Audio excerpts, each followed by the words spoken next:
el Banco Central del Paraguay dará a conocer el informe de estabilidad financiera correspondiente al mes de noviembre del 2025. La presentación está organizada de la siguiente manera. Inicialmente nos referiremos al entorno internacional y regional a cargo de Sebastián Diz, gerente de estudios. En este apartado vamos a revisar las últimas estimaciones de crecimiento de la actividad económica para el 2025 y las proyecciones para el 2026 de países de la región, Estados Unidos, la zona euro, China, los socios comerciales y los socios del Mercosur. También revisaremos las condiciones financieras internacionales actuales, el comportamiento de las tasas de interés de la Reserva Federal, de los bonos del Tesoro de Estados Unidos y la evolución del índice de XY. En la región, el comportamiento de los bonos de países de la región, el ENVI y la evolución del tipo de cambio y las decisiones de política monetaria de estos países. Asimismo, revisaremos el comportamiento de los precios de los commodities como la soja, maíz, trigo y el petróleo y sus perspectivas hacia adelante. Y finalmente, en este apartado, un breve resumen de los principales cambios observados respecto al informe anterior en el contexto internacional. Con respecto a la coyuntura doméstica, que la presentación estará a cargo de Samuel Cañete, director del Departamento de Análisis Macroeconómico, se revisarán los últimos resultados de los indicadores adelantados de actividad económica, como el IMAEP, el estimador cifra de negocios, y los resultados de las cuentas nacionales trimestrales al segundo trimestre del presente año, la evolución de los principales sectores y sus incidencias. También se incluyó en esta oportunidad un apartado sobre los datos del mercado laboral al tercer trimestre del corriente año, lo cual fue publicado por el Instituto Nacional de Estadísticas. Asimismo, volveremos a revisar la proyección de crecimiento del PIB para el 2025 y su desagregación por el lado tanto de la oferta y de la demanda. En el apartado de inflación veremos el comportamiento de la inflación total de las distintas medidas de inflación, así como también lo que espera el mercado sobre esta variable a partir de la encuesta de expectativas de variables económicas, EVE. La trayectoria observada de la tasa de política monetaria y las decisiones de política monetaria adoptadas en el marco del Comité de Política Monetaria desde el último informe de estabilidad financiera. Asimismo, veremos la evolución del tipo de cambio en de las distintas monedas de la región y del DXY. En el siguiente apartado, respecto al sistema financiero local, cuya presentación estará a cargo de Jazmín Quiñones, jefa de la División Análisis Financiero y Fiscal del Departamento de Análisis Macroeconómico, revisaremos el comportamiento del crédito y el nivel de los activos del sistema financiero, el crédito a los hogares y a las empresas, las expectativas para la concesión del crédito a partir de la encuesta sobre situación general del crédito, así como el comportamiento de los depósitos y el nivel de los pasivos en el sistema financiero. Asimismo, se revisará la evolución de algunos indicadores del sistema financiero, como la calidad del crédito, morosidad, rentabilidad y solvencia. Se comentará el resultado de las pruebas de tensión, suponiendo escenarios extremos para evaluar la resistencia del sistema financiero. Y para cerrar este apartado, daremos a conocer algunos datos sobre el desarrollo del sistema de pago. Y finalmente, algunos mensajes del informe de estabilidad financiera del mes de noviembre del 2025. Dicho esto, Sebastián, si podría iniciar la presentación sobre el entorno internacional. Como se había mencionado, vamos a empezar esta presentación haciendo una breve reseña del entorno internacional. Eh, Iniciando con las perspectivas de crecimiento para 2025, podemos ver una mejora en las proyecciones, lo cual se debe en parte a la moderación que se ha dado recientemente en cuanto a la incertidumbre global. Es así que las proyecciones de crecimiento para la economía mundial se revisaron al alza de 2,6 a 3%.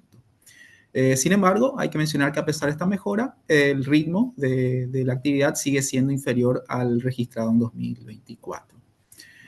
Ahora esta mejora en las proyecciones se dio en un contexto en que las tensiones comerciales se moderaron tras los acuerdos que fueron alcanzados por Estados Unidos con varios países, especialmente con China.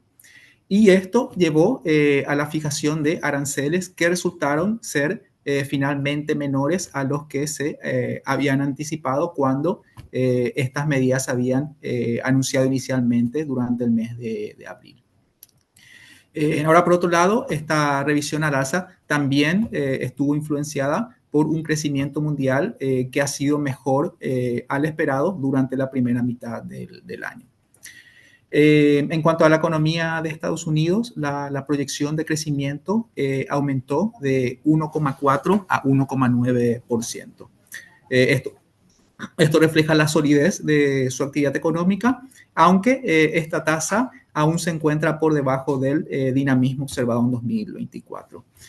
En cuanto a la eurozona y a China, las previsiones para 2025 también se revisaron al alza, en torno a 0,5 puntos porcentuales para arriba.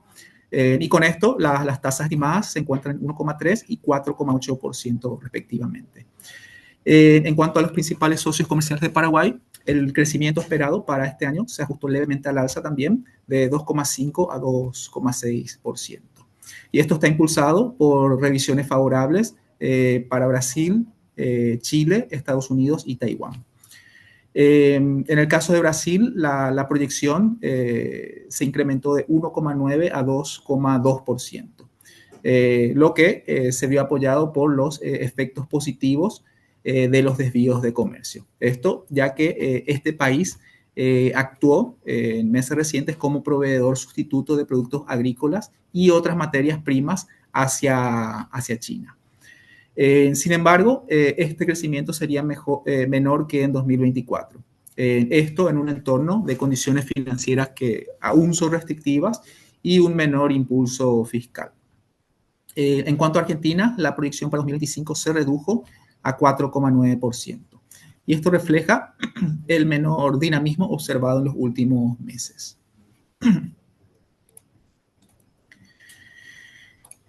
En cuanto a las condiciones financieras internacionales, vemos que estas se han vuelto más favorables en los últimos meses. Esto debido a menores tasas de interés por parte de la Reserva Federal y a un dólar relativamente débil.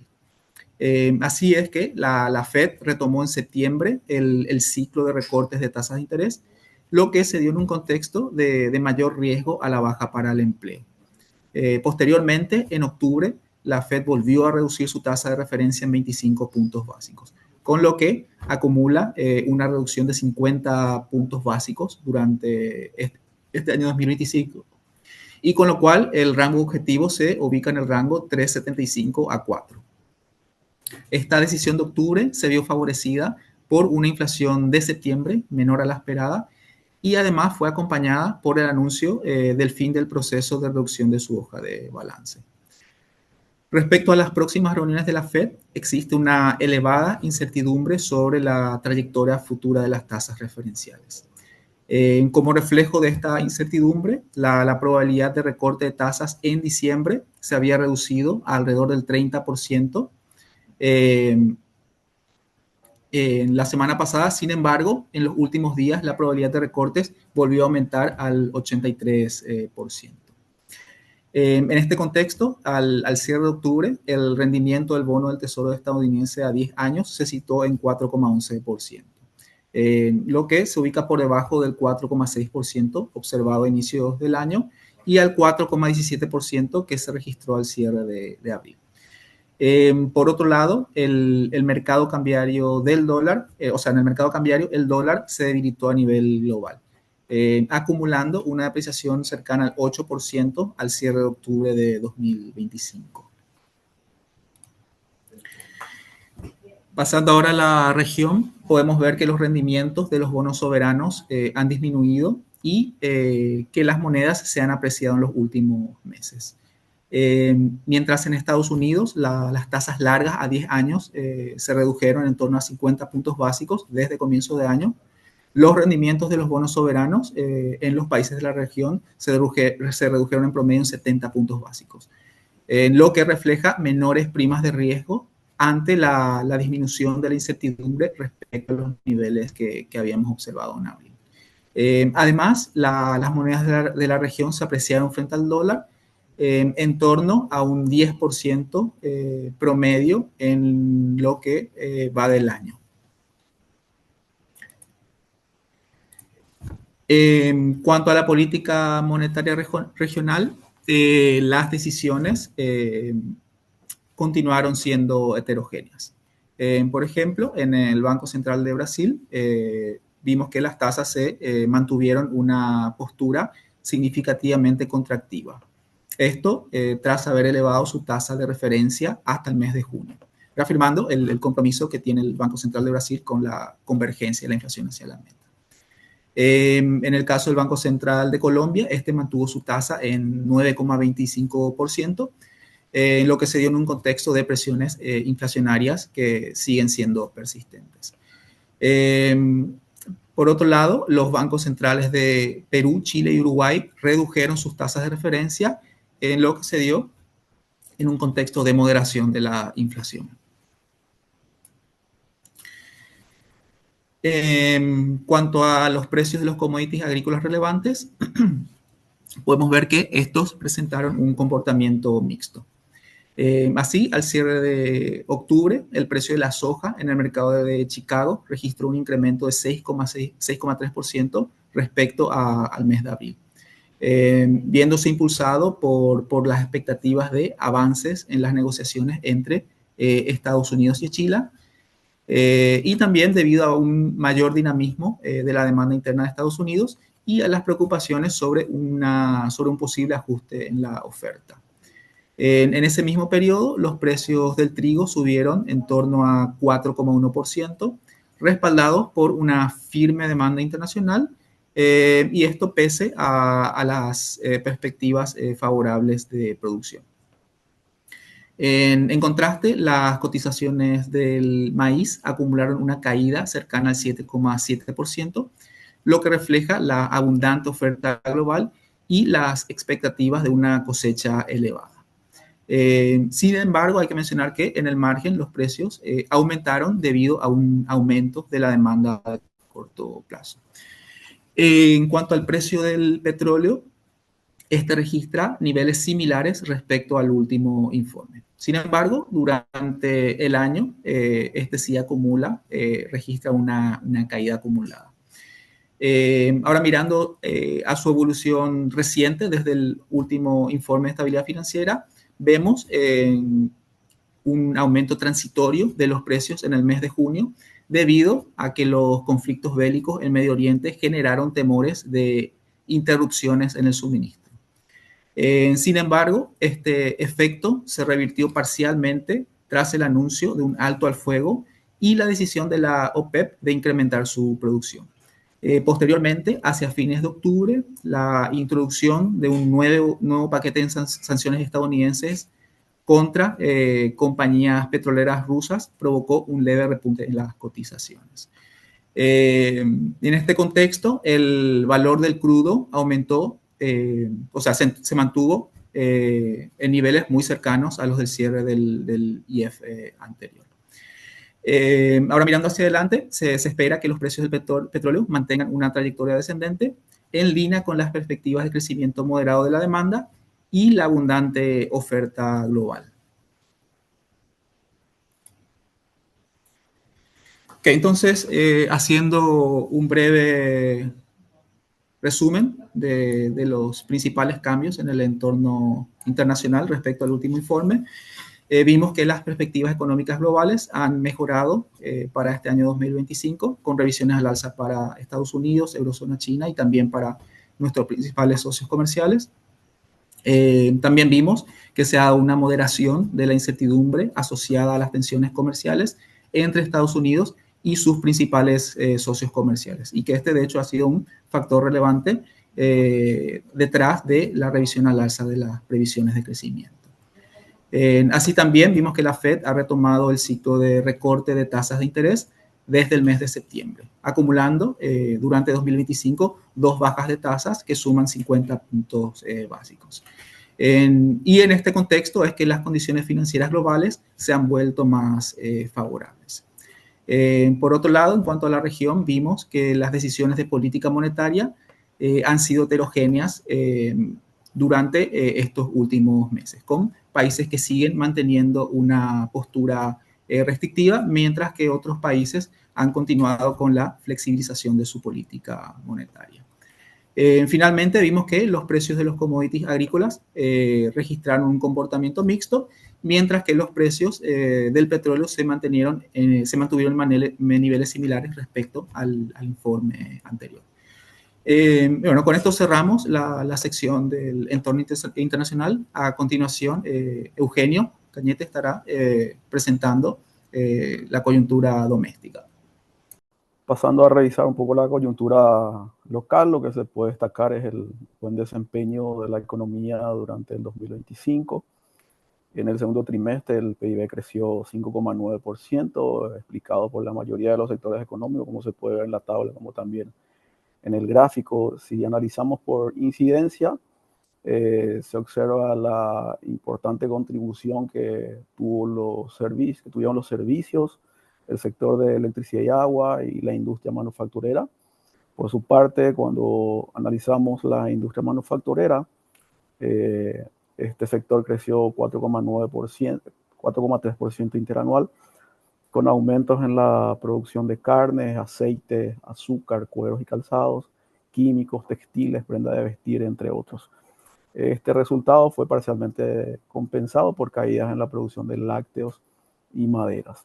Eso es por el lado de la producción. Si miramos ahora desde el enfoque del gasto, el crecimiento del PIB en el segundo trimestre se explicó principalmente por la demanda interna. Por un lado, la formación bruta de capital fijo, como se puede notar en la tabla, creció 22,4% interanual, y este desempeño reflejó el dinamismo tanto de la inversión en maquinaria y equipos como también en la inversión en construcciones. Por otro lado, el consumo privado se expandió 4,6% interanual en ese mismo trimestre y estuvo impulsado por un aumento en el gasto en servicios, así como en bienes durables, semidurables y no durables. Esto es coherente con el desempeño de la actividad económica y también con los resultados que hemos visto en el mercado laboral durante el segundo trimestre. Si miramos los indicadores de corto plazo, este dinamismo ha seguido durante el último o el tercer trimestre. Si miramos el IMAE, que creció 5,8% en términos acumulados al mes de septiembre, se puede notar también una expansión todavía generalizada e importante de todos los sectores económicos al mes de septiembre, tanto el primario, el secundario y el terciario. También el indicador de ventas en el gráfico de la derecha registra un crecimiento importante, cercano al 6%, y esto estuvo explicado por las mayores ventas de equipamientos para el hogar, productos farmacéuticos, combustibles, prendas de vestir, entre otros. En el mercado laboral, los nuevos datos del tercer trimestre muestran un crecimiento importante y generalizado también, que es coherente con el desempeño de la actividad económica. En particular, la población ocupada creció 4,8% interanual en el tercer trimestre. Esto en términos absolutos es aproximadamente un crecimiento de 146.000 nuevos empleados respecto al mismo trimestre del año anterior. Se registra un aumento del empleo en todos los sectores económicos, como se puede ver en el primer gráfico, tanto los servicios, la manufactura y la construcción. Esta expansión generalizada que vemos en el empleo es bastante consistente también con el crecimiento diversificado que estamos viendo en el PIB durante el 2025. Ahora bien, si miramos el empleo por categoría ocupacional, también vemos una expansión bastante generalizada. Un aspecto que se puede destacar de este dato del tercer trimestre es el aumento importante de los trabajadores formales, con una variación interanual de 13%. Esto representa en términos absolutos 132.000 ocupados formales más que lo observado en el mismo trimestre del año anterior. En este contexto de mejora de la actividad económica en el IPON anterior, que presentamos en el mes de octubre, la proyección de crecimiento se revisó al alza de 4,4 a 5,3%, reflejando este dinamismo, mayor dinamismo de la actividad económica en los últimos meses. El sector terciario nuevamente se consolida como el principal motor del crecimiento, con una expansión proyectada de 5,3%, un aumento respecto al 4,2% previsto anteriormente.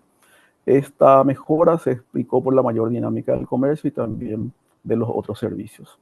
En el sector primario hubo un ajuste a 5,1% desde un 1,8%, y esta mejora se sustentó en la evolución de la agricultura, que alcanzaría un crecimiento de 5,6% debido a mayores rendimientos en algunos cultivos, particularmente del maíz. Por su parte, el sector secundario también acompañó esta tendencia positiva, con un crecimiento esperado de 5,4%, impulsado por el buen desempeño tanto de la construcción como también de la industria manufacturera. Con estos resultados prevemos un crecimiento del PIB sin agricultura y binacionales de 5,3%, que también tuvo un ajuste importante respecto al pronóstico anterior, cercano a un punto porcentual. Desde la perspectiva del gasto, si miramos la revisión, este cambio básicamente se explicó por el ajuste en la demanda interna. Destacó el ajuste significativo de la formación bruta de capital fijo, cuya proyección de crecimiento se revisó desde un 8,5 a un 16,8%, reflejando el mayor dinamismo en la importación de maquinarias y equipos, como también la buena dinámica del sector de la construcción. El consumo privado y el consumo público evolucionaron en línea con lo anticipado, por lo que sus proyecciones se mantuvieron en 4,9 y 0,5% respectivamente. Por otro lado, la previsión de crecimiento de las importaciones aumentó de 4 a 5,9%, mientras que la proyección de las exportaciones se ajustó al alza a 1,5%, un ajuste de 0,2 puntos porcentuales respecto a la revisión anterior. Esta mejora en las exportaciones se sustenta en el buen desempeño de las reexportaciones y en el mayor volumen estimado de exportación de maíz, principalmente. Ahora bien, mirando un poco la evolución de los precios internos, se puede destacar que la inflación mensual se mantuvo baja en los últimos meses.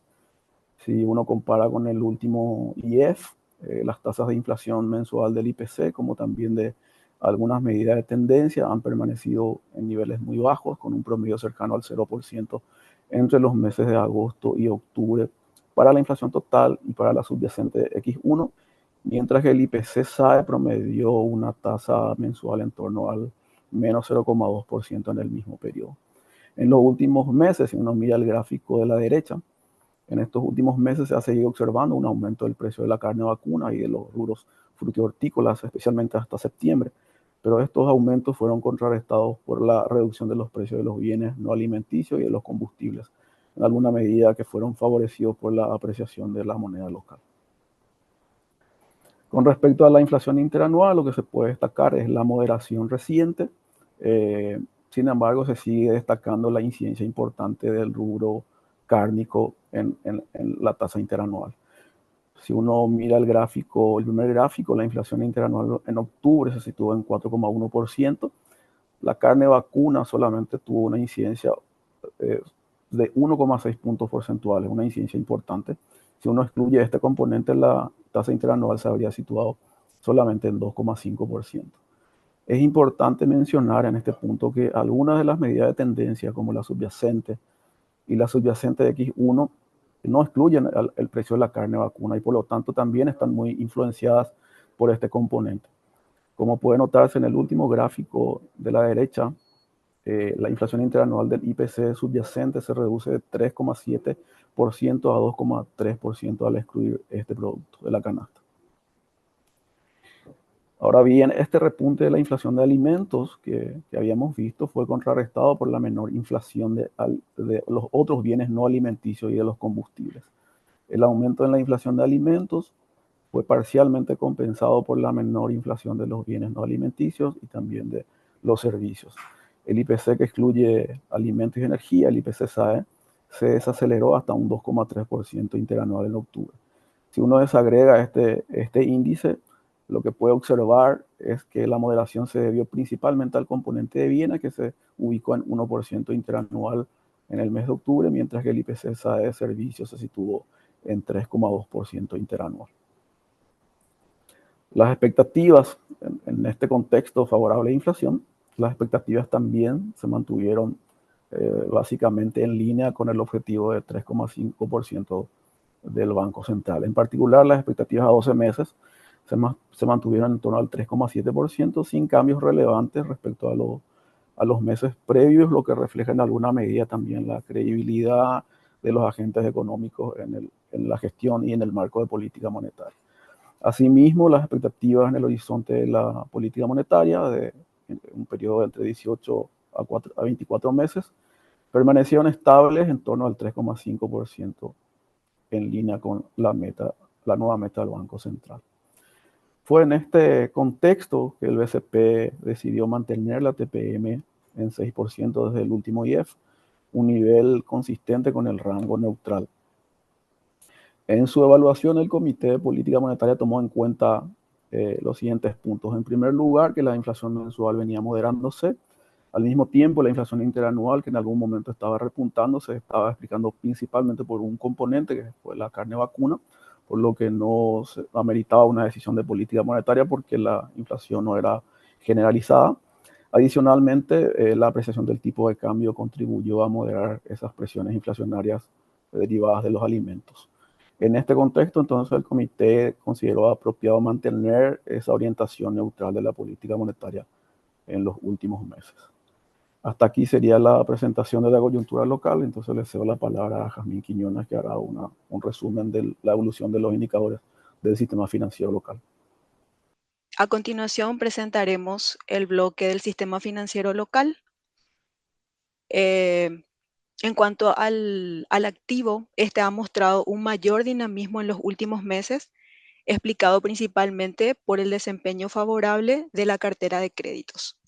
El activo total presentó un crecimiento interanual de 15,5% a septiembre, donde el componente de mayor incidencia en el crecimiento fueron los créditos. En menor medida influyeron los activos en el Banco Central, las disponibilidades y otros activos, mientras que las inversiones en valores tuvieron una incidencia negativa. En cuanto a los créditos, aquí vemos en el gráfico de la derecha, estos registraron un crecimiento interanual del 17,1% en septiembre, cifra similar a la registrada en el informe pasado, con datos a marzo del 2025. Si analizamos por moneda, vemos que las colocaciones en guaraníes crecieron un 14,4% en septiembre, impulsadas principalmente por los créditos al consumo, los servicios y la vivienda, que mostraron una evolución positiva en línea con la actividad económica. Por su parte, los créditos en moneda extranjera presentaron un mayor dinamismo respecto al IEF de mayo, con un crecimiento interanual del 21% en septiembre, impulsados principalmente por préstamos dirigidos a la agricultura, los servicios, la industria y el comercio al por mayor.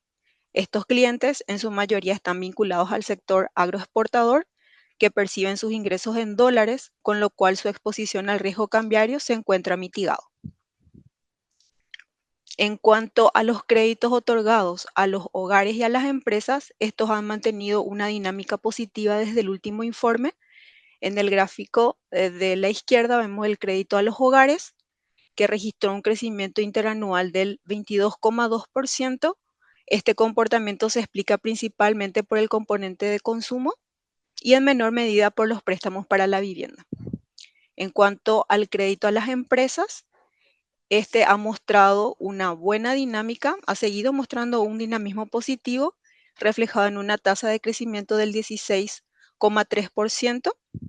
Este comportamiento está explicado principalmente por la buena dinámica del crédito destinado a los sectores de servicios, agricultura, industria y comercio al por mayor. Las perspectivas para la concesión de créditos permanecen en zona de optimismo para los distintos plazos considerados. En el tercer trimestre del 2025, el 59% de los encuestados respondió estar de acuerdo en que la coyuntura económica es propicia para otorgar créditos al sector privado, y por su parte, los índices de difusión de las expectativas sectoriales se mantuvieron en zona de optimismo para todos los plazos consultados en el tercer trimestre del 2025. Dado esto, se espera que la evolución favorable de los créditos se mantenga para los próximos meses. En cuanto al pasivo, este ha seguido expandiéndose gracias al desempeño positivo de todos sus componentes, especialmente de los depósitos y del fondeo externo. El pasivo total registró un crecimiento interanual del 15,9%, explicado por la evolución positiva de todos sus componentes, principalmente de los depósitos y en menor medida por los préstamos de entidades financieras y el componente de obligaciones y bonos. En cuanto a los depósitos totales o a los depósitos en general, vemos que los depósitos totales crecieron 12,6% interanual en septiembre, y si desglosamos por moneda, los depósitos en ambas monedas mostraron una mayor dinámica respecto al corte del último informe. Los depósitos en guaraníes crecieron 9,9% interanual, impulsado por los depósitos a plazo en la forma de CDA y en menor medida por los depósitos a la vista. En moneda extranjera, los depósitos han registrado una buena dinámica con un crecimiento interanual del 16%. Este comportamiento se explica fundamentalmente por la evolución positiva de los depósitos a la vista y de los depósitos a plazo. Asimismo, en moneda extranjera, una fuente importante de fondeo son los pasivos en el exterior, principalmente los préstamos directos, los cuales han venido incrementándose a tasas significativas luego de la pandemia. En cuanto a la calidad del crédito, vemos que la morosidad se mantuvo en niveles bajos desde el último informe y las previsiones permiten la cobertura total del riesgo crediticio. Podemos ver aquí que la tasa de morosidad que considera la cartera vencida respecto a la cartera total se sitúa en 2,5% en niveles bajos. En guaraníes la morosidad se mantuvo estable respecto al IEF de mayo, aunque por debajo de la cifra del año anterior. En términos interanuales se destaca la mejora en la calidad de los créditos destinados a comercio al por mayor, ganadería, servicios y consumo. En moneda extranjera, la tasa de morosidad aumentó ligeramente respecto al año anterior, situándose en 1,2% a septiembre. Sin embargo, se mantiene en niveles muy bajos. Aquí podemos ver también la línea roja, que una medida más estresada de riesgo de crédito, que además de los créditos vencidos, consideran también a los refinanciados, reestructurados, las medidas transitorias y las reprogramaciones, está seguido evolucionando favorablemente, mostrando una caída significativa luego de la pandemia, en donde había alcanzado un ratio de 19,9% cuando el BCP había implementado medidas excepcionales de apoyo a todos los sectores durante la pandemia. Actualmente, esta medida se ubica en 6%. Con relación a la cobertura del riesgo de crédito, vemos que las previsiones totales representan el 117,6% del total de créditos vencidos a septiembre. En cuanto a la morosidad por usuario de crédito, vemos que esta se redujo tanto para el crédito a los hogares como para el crédito corporativo. La tasa de morosidad del crédito a los hogares, que sería la línea azul, se sitúa en 4,6% a septiembre, una mejora respecto a marzo, cuando se situaba en 4,7%, y también respecto a un año atrás, que se ubicaba en 5,1%. Al desglosar por componentes, podemos ver que la cartera de consumo muestra una morosidad de 4,9%, que supone una disminución respecto a marzo, cuando se situaba en 5%. Y un componente un subcomponente sería el rubro de tarjetas de crédito, en donde el ratio de morosidad se ubicó en 4,6% en septiembre, por debajo del mismo mes del año anterior, cuando se situaba en 4,7%.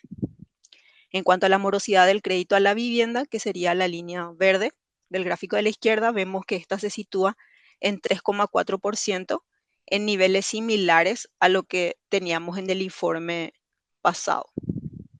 En cuanto a las empresas, vemos que la morosidad se mantiene en niveles muy bajos, situándose en 1,2% a septiembre, similar a la cifra del informe pasado e inferior a lo que se observó un año atrás, cuando tenía una tasa de 1,3%. A nivel sectorial, la morosidad se redujo en una gran parte de los sectores respecto al año anterior, destacándose las reducciones en comercio al por mayor, ganadería y comercio al por menor. En cuanto a otros indicadores de solidez, vemos aquí que la rentabilidad se mantiene estable en niveles elevados, al tiempo que los indicadores de solvencia permanecen por encima de los requerimientos mínimos que establece la regulación local. En cuanto a la rentabilidad, los indicadores de ROA y ROE se sitúan en 2,5 y 20,2 respectivamente, cifras similares a las observadas tanto en el informe anterior como un año atrás. El comportamiento de la rentabilidad se explica por el aumento de los márgenes operativos netos y la reducción de los gastos administrativos, los cuales fueron compensados por una leve disminución de los márgenes por servicios y los ingresos extraordinarios netos. En cuanto a los indicadores de solvencia, estos continúan muy por encima de los mínimos que establece la regulación local. El ratio de capital principal de nivel 1 se situó en 13,1% a septiembre, por encima del 8, que es el mínimo, y el capital regulatorio total se ubicó en 16,7, perdón, superior al 12 reglamentario. A continuación mostraremos algunos resultados de las pruebas de tensión, los cuales nos indican que el sistema financiero mantiene una posición de solvencia adecuada luego de simular escenarios extremos. En los ejercicios se simulan distintos shocks de diferente intensidad a partir de la construcción de escenarios hipotéticos y se evalúa en la mayoría de los ejercicios el impacto que estos shocks tienen sobre la solvencia, el CAR, ¿verdad? Es importante mencionar que estos shocks tienen una baja probabilidad de ocurrencia. Aquí podemos ver en esta lámina los resultados corresponden al shock de riesgo de crédito, que consiste en simular un deterioro de la cartera vigente, la cual pasa a cartera vencida. Vemos que en el caso de los bancos, luego de las simulaciones, el CAR pasó de un 16,7% a un 14,7% para el escenario extremo, y en el caso de las financieras se ubicó en 14,6%. Ambos indicadores se sitúan muy por encima del mínimo del 12%. También se consideran otros escenarios como por ejemplo un aumento de la cartera vencida por sectores, variaciones en la tasa de interés y en el tipo de cambio, etc. Y finalmente vamos a mostrar una lámina sobre el sistema de pagos, el cual ha seguido operando de manera segura y eficiente, registrando un crecimiento importante al tercer trimestre del año. Vemos aquí que entre enero y septiembre de este año, el número total de operaciones procesadas alcanzó 252 millones, más del doble del nivel registrado en el mismo periodo del año anterior, 118 millones. Anteriormente, el LBTR concentraba la mayor cantidad de operaciones, pero desde el año 2022, el SPI empezó a consolidarse, representando actualmente el 97% del total de las operaciones procesadas, que equivale a 244 millones de operaciones. En valores, podemos mencionar que entre enero y septiembre de este año, el valor de las transferencias entre clientes de entidades financieras acumuló 871 billones de guaraníes, que serían 113 mil millones de dólares, que representó un crecimiento acumulado del 22% si comparamos con el mismo periodo del año anterior, entre enero y septiembre. En términos anualizados, las transferencias entre clientes de entidades financieras se ubicarían por encima de 300% del PIB al año 2025, cifra muy superior a la registrada 10 años atrás. Es importante destacar que en junio de este 2025 se promulgó la Ley del Sistema Nacional de Pagos, que regula al SIPAP y toda la infraestructura de pagos del país.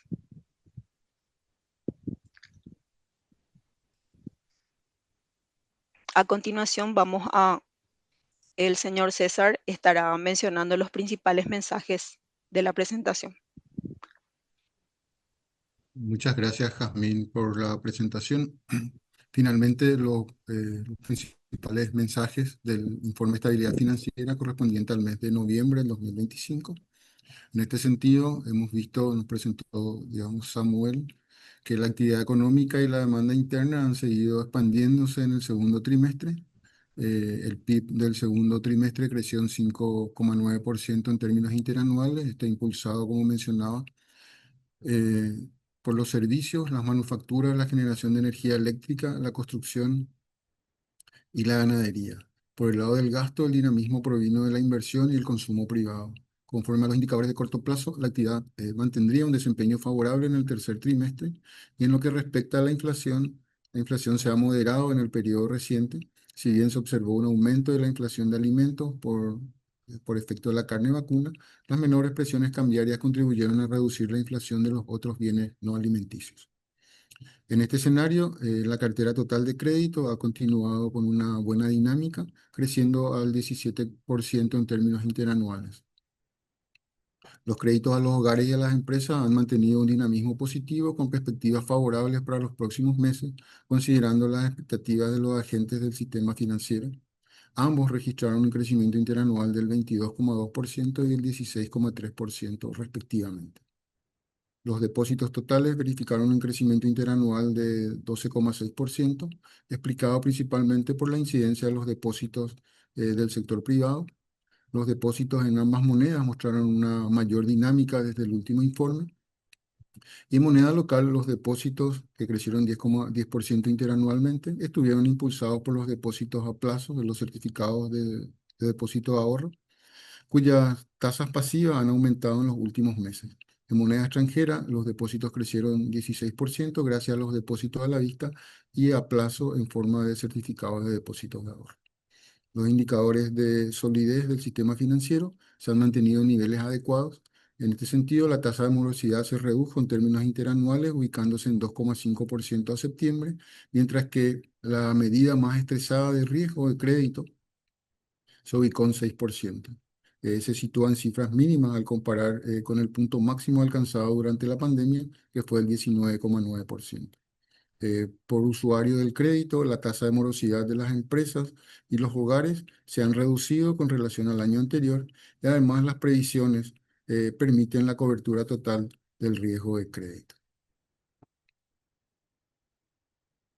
Los indicadores de rentabilidad, por su parte, se sitúan en niveles similares al IF anterior, ubicándose el ROA en 2,5% y el ROE en 20,2% respectivamente, y la solvencia permanece por encima del mínimo requerido en el caso de la solvencia total, del 12%. El mismo se ubica en 16,7%. Las pruebas de tensión, que simulan distintos tipos de shock, muestran que el sistema financiero mantendría una posición de solvencia adecuada ante la simulación de escenarios extremos y de baja probabilidad de ocurrencia. Se simulan escenarios para probar distintos tipos de riesgo. El shock de crédito simula el deterioro de la cartera vigente de las entidades, mientras que el shock de mercado considera una reducción de tasas de interés y una depreciación del tipo de cambio. Finalmente, el mayor dinamismo de la actividad económica, la evolución favorable de la inflación y el optimismo de los agentes del sistema financiero para los plazos de 3, 6 y 12 meses son factores que entendemos seguirán impulsando la expansión del crédito en los próximos meses.